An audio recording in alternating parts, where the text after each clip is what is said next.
Thanks for joining us today. Hello and welcome to Business Daily. I'm Lee Ji-yoon in Seoul. Before we get started, let's first take a quick look at today's highlights. Korean small businesses are looking to advance into China's massive Internet of Things market, which is expected to double in size in the next 5 years. We've been seeing a decline in trade growth worldwide, mainly due to the lack of economic expansion in key regions around the world. But others say some of that has to do with an uptick in protectionist measures. But first, global credit rating agency Moody's has said it will keep its Aa3 rating with the positive outlook on the Korean economy into next year. At a press conference in Seoul on Wednesday, Moody's vice president cited Korea's very strong fiscal fundamentals. He said they were buoyed by appropriate regulatory and market reforms to hedge against the effects of external vulnerabilities and unfavorable domestic factors like household debt and demographic shifts. Moody's Associate Managing Director Chris Park noted that 77% of Korea's private firms had stable credit outlooks and that the biggest risk to the Korean economy lies in slowing growth in China. Credit card spending by foreign visitors to Korea slumped to a 2-year low in the third quarter of this year, tumbling almost 40% on year. According to data compiled by the Bank of Korea, foreign visitors put $2 billion on their plastic in the July to September period. Now that's down more than 26% on quarter. The central bank attributes the drop to the outbreak of Middle East Respiratory Syndrome, or MERS, in late May, which scared away tourists, especially those from China. Credit card spending by Koreans overseas during the same period was around $3.5 billion, down 0.5% compared to the previous quarter.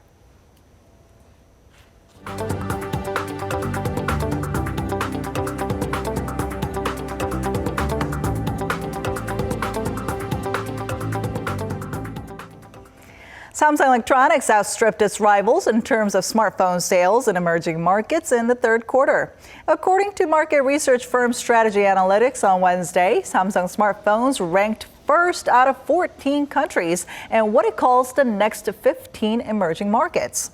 The countries include Southeast Asian nations as well as Australia, Nigeria, and the Netherlands, where the smartphone market is expanding. Samsung sold the most smartphones in every country on the list except for the Philippines. The Korean tech giant far outpaced its rivals in Egypt, Turkey, and Romania, where it had about half of the market share. When we try to decide on what smartphones we want to buy, not only do we look at their functions, we also look for handsets with cool designs and pretty colors, as these mobile devices have now become a fashion accessory to many. Our Lee Ju-young has more. Standing in line waiting to nab the latest iPhone is not out of the ordinary in Korea or elsewhere, but for the newest iPhone 6s, the wait has been longer for those looking to get their hands on one particular type, the rose gold. SK Telecom, one of Korea's biggest mobile carriers, said consumers now have to wait at least a month to receive the pink handset. The rose gold iPhone 6s takes up roughly 50% of our sales. It sells out the moment it comes in, so it's still really popular. Experts say although the latest iPhone editions do not drastically differ from their previous models in terms of performance and efficiency, the new color scheme along with the 3D touch function have largely contributed to impressive performance in the early days of the 6s's release.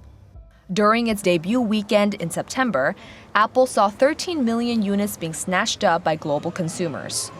Market watchers also add, as most smartphones are now equipped with essential functions to satisfy consumer demand, distinctive designs and colors of new handsets play an increasingly significant role in attracting users looking to stand out from the rest of the crowd. Samsung Electronics has also added 2 new color options to its Galaxy Note 5 line, pink rose and silver titanium, to rival Apple. Samsung had already been releasing smartphones in different colors, and with an increasing number of male consumers seeking out pink handsets, we've come to release this new product. Both the pink rose and silver titanium Galaxy phones are only available in Korea at the moment, but Samsung said it may consider branching out to other neighboring Asian countries down the line. Lee Ju-young, Business Daily. The Internet of Things is being called a next-generation growth engine, and budding Korean SME developers dreaming of becoming the next Bill Gates or Steve Jobs are being given a footing that connects them to the massive Chinese market. Our Eunice Kim takes us there. At the heart of China is a mega metropolis, Chongqing. And this home to millions is where Korean startup companies are showcasing their technology, from devices that automatically spot humans to an iris recognition feature authenticating a credit card transaction. The technology and equipment seem relevant to people, bringing ease to their everyday lives. Housed in a subsidiary building of state-owned telecom company China Mobile, the standing exhibit features 9 small and medium-sized Korean firms, recognized in disaster relief and car safety technology. It's true that it's difficult for a small company to connect with overseas firms, so we believe even the introduction will prove to be a valuable opportunity. The Internet of Things is an area seeing remarkable growth in China. China Mobile, the world's largest mobile operator by subscribers, has 12 million of its 800 million users already using some component of IoT. Korea's IoT sector will struggle to stay afloat if it doesn't branch out beyond the limited domestic pool. And to pioneer that, we'll need a big market like China. China's technology ministry estimates its IoT market will double in 5 years to be worth $166 billion by 2020. Earlier this month, Beijing's Premier Li Keqiang, while visiting a KT-run innovation center in Korea's Pangyo, expressed enthusiasm for future bilateral IoT projects. Following that, an investor session to support Chinese and Korean startups took place in Shanghai. As is this exhibit, these are hopeful signs that mutual growth is possible, not only for Korea's conglomerates, but also its small and medium-sized companies, working hard to produce promising innovation. Eunice Kim, Business Daily.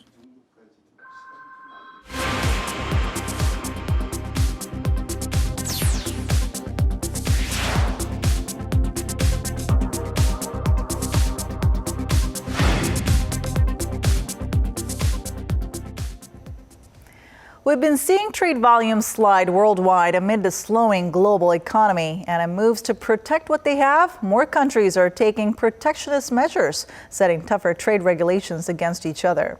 So are we seeing a creeping rise in protectionism? Take a look. Korea has retained its top spot in the U.S. washer market for 9 years in a row. But did the U.S. feel the need to slam the brakes on this winning streak? In 2012, Washington accused Korean companies of dumping residential washing machines, selling them below fair value. It then imposed anti-dumping duties on Korean washers. Seoul and related businesses voiced strong opposition and filed a complaint with the World Trade Organization in 2013, claiming the tariffs are unfair punitive measures. The complaint raises questions with the way by which the U.S. measures dumping of imported goods and criticizes Washington for using the targeted dumping methodology, which looks for patterns of significant differences in export prices among particular trade partners or time periods. And this trend is not limited to the U.S. With increased competition from imports and foreign manufacturers, other countries around the world are also taking similar actions to protect domestic manufacturers. And to tell us more about this, Kim Il-sun, director of the Society for National Infrastructure and International Affairs at Hanyang University, joins us in the studio today. So good to see you. Well, pleasure. Okay, so we can't really blame a country for trying to protect their manufacturers and industries, but it's the way that they're doing it that's concerning us. Sure. So can you highlight for us some ways that they're doing this? Sure, there are 3 types of trade restriction measures under the protectionism. They are anti-dumping duties, and the countervailing duties, also known as the anti-subsidy duties, and the what we call safeguard. The anti-dumping duty is imposed when the imports are priced lower than the fair market value, thus creating a very unfair practice of the domestic competition. And the countervailing duties are imposed when the foreign governments subsidize its own exports, again creating some unfair practice in the price wars. The importing government may impose the difference of the subsidy amount when they find those out through the investigation. Lastly, the safeguard is a measure to restrict imports on a temporary basis when they find the imports are hurting or damaging the domestic production, and they need to protect the domestic market for the certain time period. All right, so these measures that tighten trade regulations and also, I guess, raise the bar against imports could be effective in the short term, perhaps boosting domestic consumption. But when we look at in the long term, couldn't there be negative side effects to this? Sure. When the competition on the trade restriction or the trade entering becomes more and more fierce, we see more of the wars between two countries in terms of the trade. For example, when it comes to Chinese steel manufacturers, they are becoming very fierce in the competition globally. So the Vietnamese or the Indonesian steel makers are hurt very much. The corresponding governments are imposing certain restriction rules against Chinese steel manufacturers to protect their own industry. The steel and chemical are the biggest portion of these trade restriction wars. And we also see more of the TBTs, which means technical barriers to trade. It is a non-tariff barrier using things like technical specifications or labeling requirements to create more difficulties for the foreign companies to enter. These are all measures to protect the domestic markets, and every country does this. It means we're going to more and more of the trade wars. And of course, the slowing global economy is not doing too much to help this whole situation. Sure thing. Do we have some figures that indicate that countries are actually stepping up protectionist measures worldwide? We see more investigations on all these trade wars, trade investigations. Back in 2014, we saw about 304 cases of this investigation. About 10 years ago, 2004 or 5, there was about 202 cases. There was about still 50% increase in these investigations and the trade wars. Wow. So more and more countries are competing against each other head to head to protect their own industries while they want to also penetrate into other countries.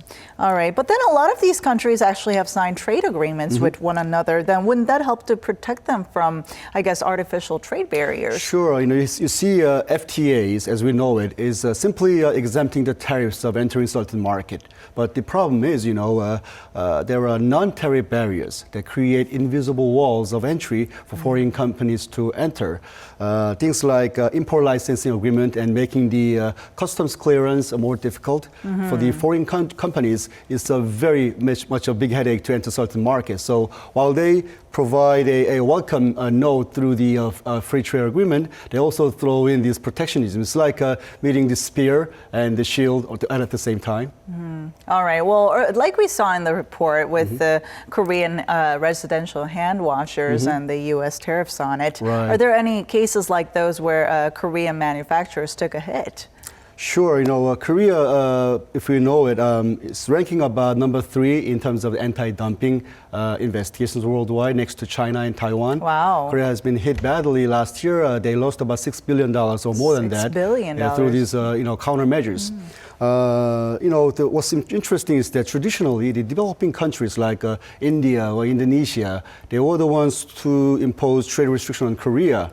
But these days, United States is ranking number 1 in terms of investigation on Korean goods and services, especially on the steel products. There's another story in Turkey. Turkey's smartphone industry is dominated by Korean manufacturers. About 50% market share is by Korean goods. And this new company called Bestel from Turkey, about a year-old company, is triggering its own government to impose the safeguard investigation. If the Turkish government imposes the safeguard restriction, well, the 50% market share may be lost, and it's a serious problem for a Korean concern. All right. Well, during the G20 summit in Turkey, which actually wrapped up this week, participating nations there agreed that they should not resort to tit-for-tat protectionism, which would eventually lead to a slide in global trade volumes, like we said before. So what can Korea and other countries do in order to protect its industries and manufacturers? Well, simply put, a war brings more wars. If the countries participate more and more of the doctrine of the protectionism away from the free trade agreement, it means that they are going into more of the trade wars.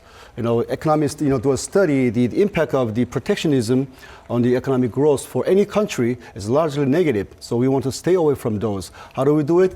It's simply like keeping peace with your neighboring countries. First, you do not provoke the neighbors. You do not provoke the counterpart, number one. Number two, you give them, fair respect and treatment. And number three, if they do receive those fair treatment and respect, they'll respect you back if they do not find the war or the trade war their final resort or the best solution. All right, so respect one another, but Sure. it's got to be the both-way thing. Sure, it's got to be bilateral respect and bilateral fairness. Okay, thank you so much for coming in You're today. welcome.